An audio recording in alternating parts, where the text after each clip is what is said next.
Hey, how's it going? I got a Tesoro Vaquero here. Got some videos on it for what you could possibly call super tuning or not. I wouldn't really call it that.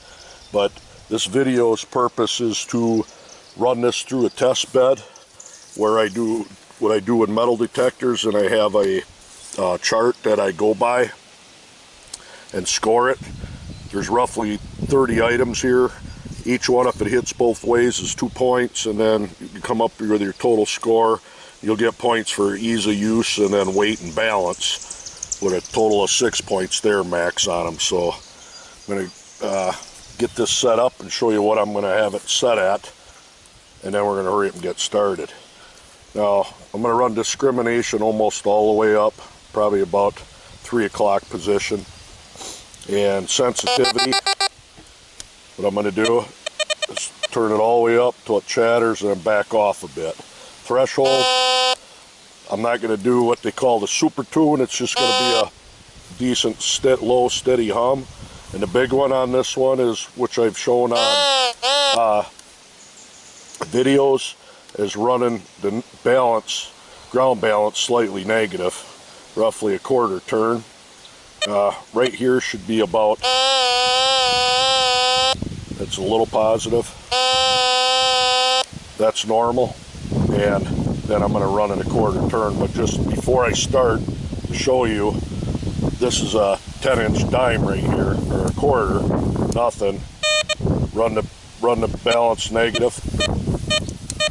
So I run that with this metal detector pretty much everywhere I go. You do run into some issues with that. It might chatter a little more in certain soil conditions, and pinpointing might be a little hard, but the benefits far outweigh it. So let's get going. First target is a 4-inch quarter. Now you're going to swing it both ways. I know it hits. Same as a 7-inch. Great. And then you just saw the 10-inch. Good to go. And then a 4.5-inch dime, both ways, and then an 8-inch dime, then moving down to a nickel, that's at 6 inches,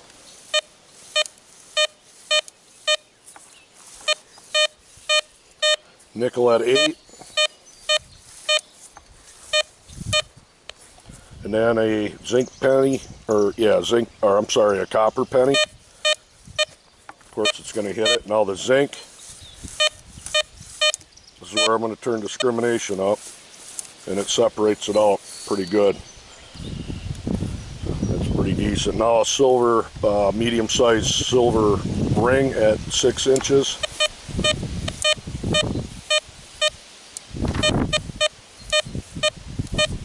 Pretty good. Morgan dollar at 11.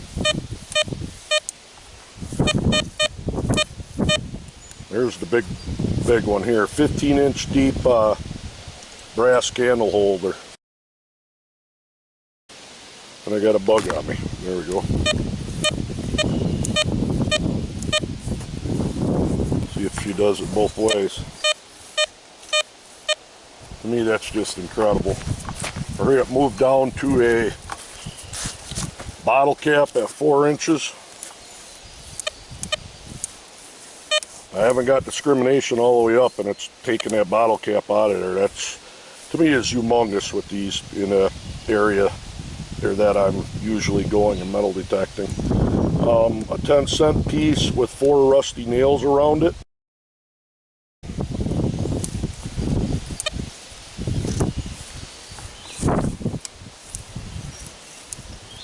You're not going to find that with it. A quarter with a big nail beside it. Hitting it that way. But not lengthwise. And then a 2 pull tabs, 3 inches deep. Blocks them out real well. Turn the discrimination down. Of course you get them. Can slaw, 2 inches into the ground. It's roughly probably the size of a quarter. not too bad. If I turn discrimination up, it would eliminate that. I think that's pretty good right there in itself for a detector. 25-cent piece on end, 4 inches deep. No problem hitting it both ways. And then a 10-cent piece, 4 inches deep with 2 rusty nails above them.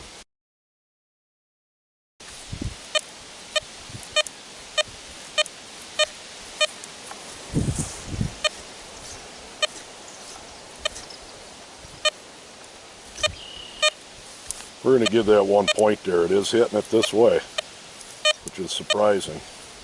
Now the next one is a 1 cent, 5 cent, and a 10 cent, 2 inches apart. 1 cent's going to be on the left, and then nickel in the middle. Pretty good separation. Thing I found with this though, just say I'm going to turn it all the way, not the full all metal, but no discrimination. It's getting all 3. It's actually pretty fast.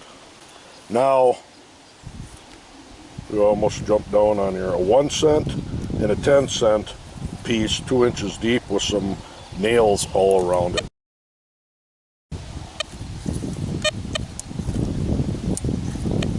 Wants to tell you there's something there. Slow way down.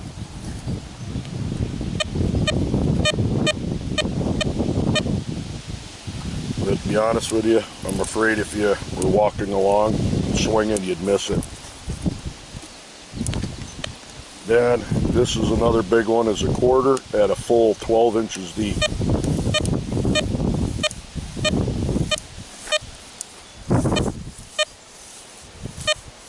Both ways. And that's thresholds down. That, to me, is just phenomenal for a metal detector. And now a 22 bullet, 2.5 inches deep.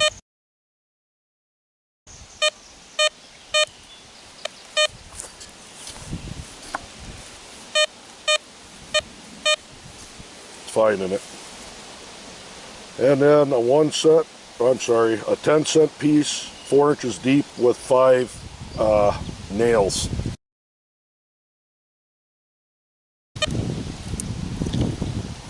Two inches above it.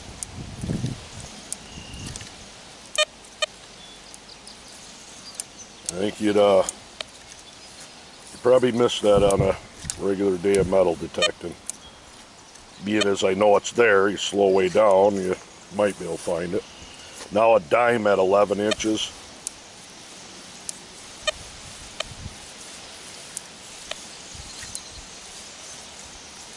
It's not going to quite do it. Then the last one in ground is, this is a real hard one. I'm going to turn discrimination all the way up. This is some hot soil.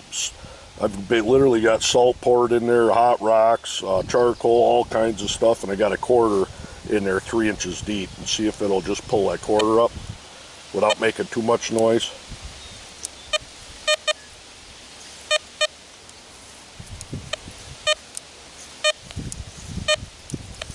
See, it's messing her up pretty good. You can hit it right there. So if you're swinging this way, you'd hit it. You're doing a pretty good job of blocking most everything out. So now I'm going to get this set up. We got some real small items to try. Alright, I'm going to run discrimination right just above iron level. Keep everything else pretty much the same. First one is a 24 karat piece of gold that's 1 grain in weight, which is very small. I mean, it's like paper thin.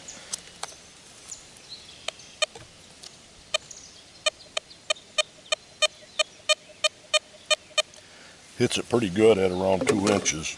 Now this next one is iron meteorite that has very little iron in it. And one thing I've noticed, when I'm running negative ground balance, it's going to pick that up a lot real easy. Now just say if I turn the ground balance back to about what neutral was, it's not picking it up. It does pick that up pretty good. Next one, I'm going to have to turn discrimination all the way down. My guess, put it to all metal. This is a stony meteorite that fell in Wisconsin. I see it's not even touching it. Now, if we were to go to all metal,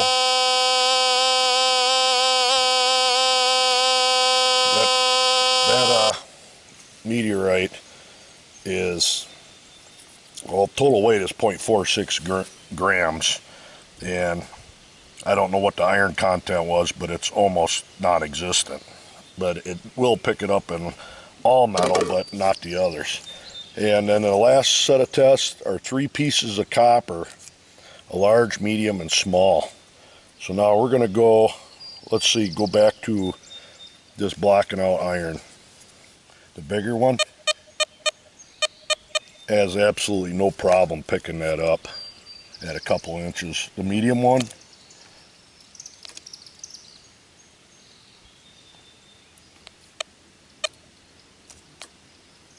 wants to chirp. If we were to turn it down almost silent, I guess it'd be all metal. Picked it up. Now, where'd that real little one go? Right here. That thing is ultra small.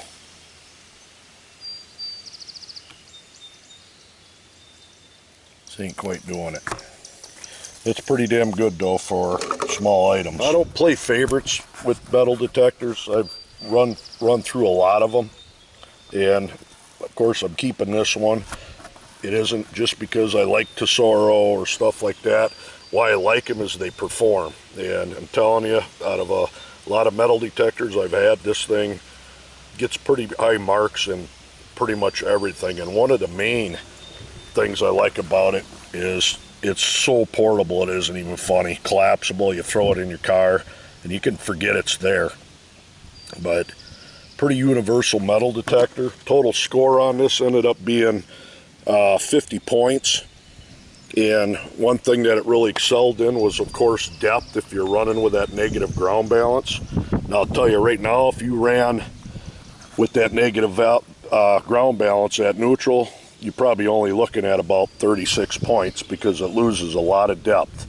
It'll run on more in lines with that Cibola or whatever you want to call it, which I tested. That one got 36 points. But the highlight with this one is it's a very, very deep detector if set up right. And it is a little bit slow on recovery, as you see with the nickel and the dime. But overall, only words I can say for this is a pretty wicked detector. 50 points out of 66 so far is the highest, and I have a feeling it's going to outdo some upper end ones that I got coming on, and that cost, you know, more than this, but we'll find out when that comes as I'm putting them on. But there you go, the Tesoro Vaquero. All around, just a beautiful detector, I think. Hey, if you're thinking I do favor certain model or make detectors because of the name, I wouldn't be wearing a Nokta hat, would I?